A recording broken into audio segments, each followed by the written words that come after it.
মায়াপুরে অবস্থিত ইস্কনে মহাসমারোহে পালিত হচ্ছে কৃষ্ণ জন্মাষ্টমী উৎসব।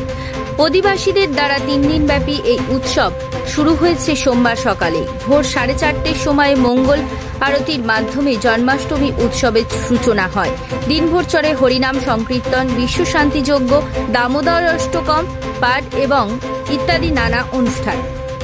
দেশ বিদেশের ভক্তের ঢল নেমেছে ইস্কনের মন্দির প্রাঙ্গণে। হরিনামে মাতোয়ারা সবাই। নিরাপত্তার ব্যবস্থাও বেশ আঁটোসাঁটো। সিসিটিভি ক্যামেরা, মেটাল ডিটেক্টর, নিরাপত্তা রক্ষীদের উপস্থিতির মাধ্যমে সুরক্ষা ব্যবস্থা নিশ্চিত করা হয়েছে। এমনকি মায়াপুর লঞ্চ ঘাটেও যাত্রী পারাপারের উপর কড়া নজরদারির ব্যবস্থা করা হয়েছে।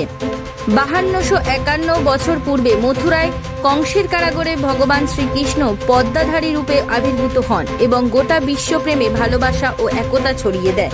আজকের দিনে তার আদর্শ ও বাণীর বিশেষ প্রয়োজন। সমগ্র বিশ্বজুড়ে ইস্কনের অন্যান্য শাখাতেও পালিত হচ্ছে জন্মাষ্টমী মহোৎসব। ইস্কনের প্রতিষ্ঠাতা স্বামী প্রভুপাদের 128তম জন্মজয়ন্তী।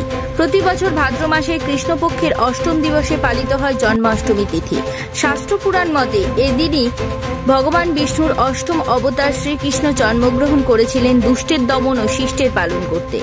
বিশ্বজোড়া কৃষ্ণ ভক্তদের কাছে তাই এটি একটি পুণ্যের দিন হিসাবেই গণ্য হয়। শান্তনু পুরকাইতের রিপোর্ট, জেলার বার্তা।